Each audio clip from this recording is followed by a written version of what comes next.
তো বন্ধুরা, আজকে আমার সার্জারির কিছুদিন পর, মানে আপনার 10 দিন 11 দিন পর, আমি প্রতিদিনই বাড়িতে একা একা করি।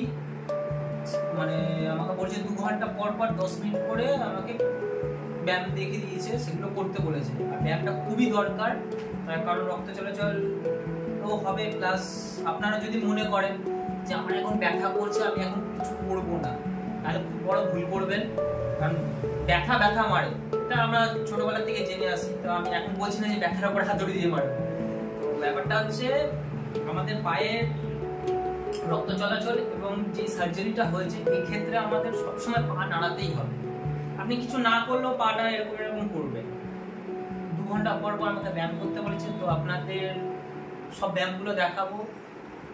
এবার যার সার্জারি হয়েছে কিংবা যার হালকা ছোট লেগে, তারাও এই ব্যায়ামগুলো করতে পারে, কোনো অসুবিধা নেই। আপনাদের দেখাচ্ছি, চলুন।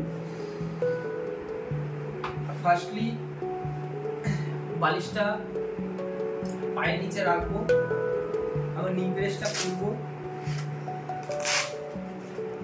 খুবই আস্তে আস্তে নি ব্রেস গুলো খুলবেন। আর একমাত্র ব্যায়াম করার সময় নি ব্রেসটা খুলবেন, আর খুলবেন না নি ব্রেস ঘুমানোর সময়। তো খুলবেনই না, যখন তখন পা এদিক ওদিক হতেই পারে, ঘুমানোর সময় ঠিক থাকে না, সেই সময় খুব একটা বড় রিস্কি ব্যাপার। বাথরুম, হাঁটাচলা, এই সময় তো নি ব্রেস খুলবেই না।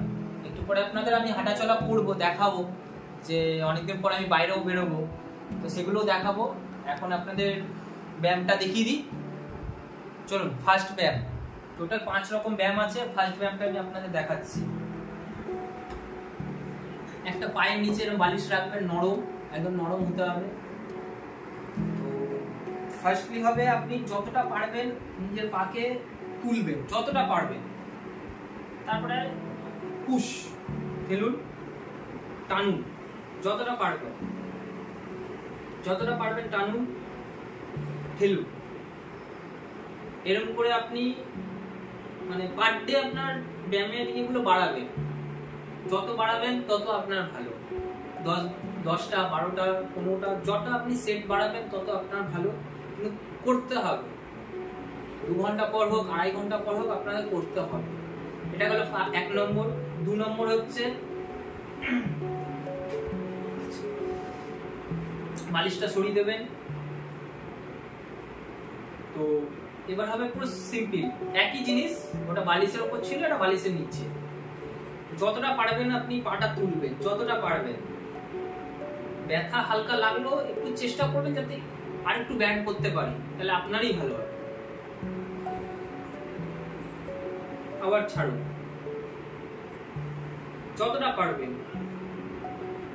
ব্যান্ড করুন, ছাড়ুন।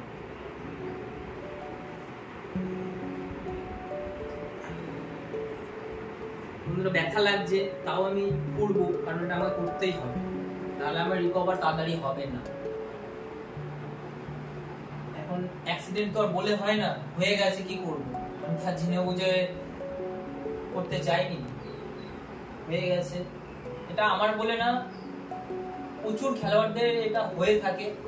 আমি হয়তো বড় খেলোয়াড় না, যাই হোক, মানে খেলাটা খুব ভালোবাসি, খেলতে গিয়ে আমার চোট লেগে গেছে। সব প্লেয়ারদেরই হয়। যারা মনে করবেন যে যাদের হয়ে গেছে অলরেডি, তারা সার্জারি করেননি, আপনারা যদি মনে ভয় থাকে যে সার্জারি করলে কি হবে না হবে, যদি মনে করেন যে আপনাদের খেলা ফিরতে হবে, তাহলে আপনাদের সার্জারি করানো খুবই দরকার। কারণ পরবর্তীকালে এটা এমন একটা জিনিস যে হয়তো এখন হচ্ছে না, 5 বছর 10 বছর পর আপনার খুব কষ্টকর ব্যাপার আছে। এত যন্ত্রণা হবে যে তখন আপনি মানে ভাববেন হয়তো করে নিলে ভালো হতো।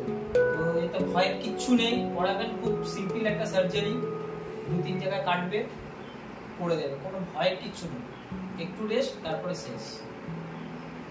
তো ঠিক আছে, এটা গেল আমাদের 2 নম্বর। বা দেখো 3 নম্বর। 3 নম্বরটা হচ্ছে, যেহেতু আমার এটা একটু নিচু রয়েছে চৌকিটা, তো আমি পায়ের কোমরের নিচে একটা ছোট টুল নেবো, যাতে আমি হাইটটা উঁচু হয়ে যায়। তো কিছুই না, পাটা আপনি যতটা পারবেন ভেতর দিকে ঢোকাবেন, যতটা পারবেন। মানে কি, এটা আপনার পাটা ব্যান্ড হচ্ছে, মধ্যে কথা যে পাটা যতটা ব্যান্ড হতে পারে। এবার পাটা আপনি আস্তে আস্তে পুরোটা স্ট্রেট করুন। যদি মনে করছেন আপনার পা উঠছে না, তাহলে আপনি এই পা দিয়ে সাপোর্ট দিয়ে তুলবেন, কিন্তু পড়বে। এই পাটা যখন ঢোকাচ্ছেন দেখছেন আর ঢুকছে না, এই পা দিয়ে আস্তে আস্তে চাপ দিন, ব্যথা লাগুক কিন্তু একটু চাপ দেওয়ার চেষ্টা করুন। আবার তোলার সময় যদি মনে করছেন উঠছেন না, তলার পাটা দিয়ে সাপোর্ট দিন, কিন্তু পড়বে, ছাড়বেন না। ভাববেন যে ব্যথাটা কমে যাবে তারপরে করবো, তাহলে আর পারবেন না। আপনার ব্যথার মধ্যেই করতে হবে।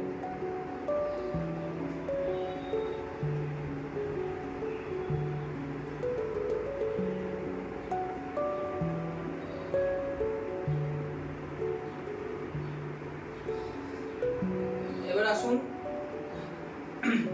4 নম্বর ব্যায়ামে আপনাদের নিয়ে আসি।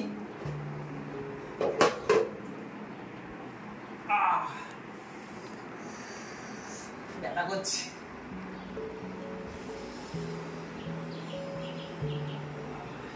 4 নম্বর ব্যায়াম হচ্ছে এরকম স্ট্রেট আপনি শোবেন,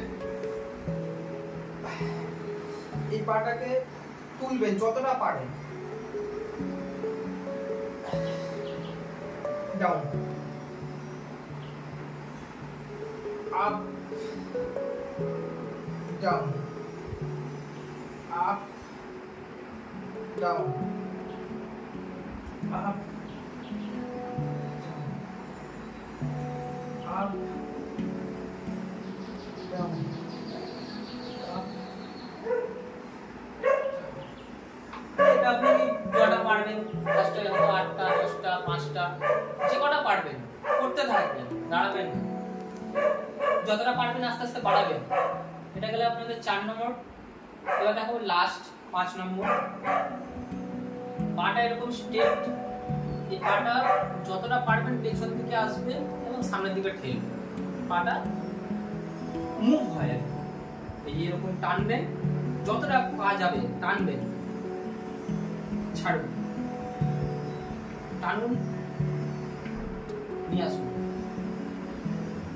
বাইরে থেকে পুশ করুন, দিয়ে টানুন, বাইরে থেকে পুশ।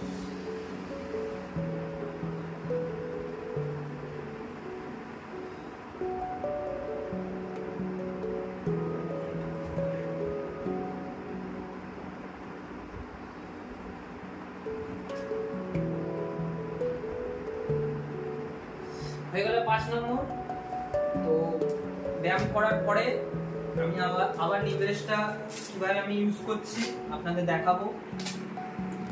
আরেকটা কথা বলছি, পারলে একটু ভালো কোম্পানির নি ব্রেসটা কিনবেন, তাহলে আপনার কেন এত টাকা দিয়ে আপনি সার্জারি করবেন আর কম দামের নি ব্রেস কিনে আপনার পায়ের ক্ষতি করবেন, এটা উচিত না।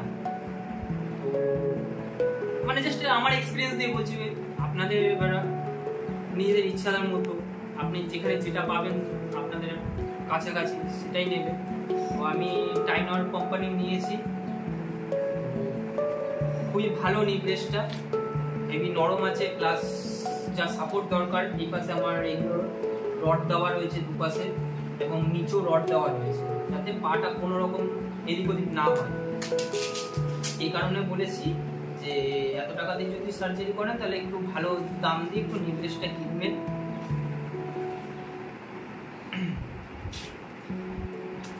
এটা হয়ে গেল। এই ফাঁকাটা, এই যে আমার হাঁটুটা যেন এই ফাঁকাতে থাকে, শেষমেশ লাগিয়ে দিলাম, হয়ে গেল। আর পা ভাঁজ হবে না। এই বালিশটা আমার সবসময় পায়ের নিচে এরকম রাখবে, একটা বালিশ সবসময়। বালিশ না পেলে মোটা টাওয়াল, গামছা হোক, যা হোক করে বিছিয়ে আপনি একটুখানি সেফটি রাখুন, নরম সেফটি রাখুন। পাটা যত তাড়াতাড়ি পারেন একটু করবেন, রিকভার হবে। তো আজকে এতটাই। এবার আমরা যাব বাইরে, মানে বললামই আপনাদের একটু হাঁটতে বেরোবো, সিঁড়ি চড়বো, আপনাদের সব কিছু দেখাবো। তারপরে চল নেক্সট আসছি, টাটা।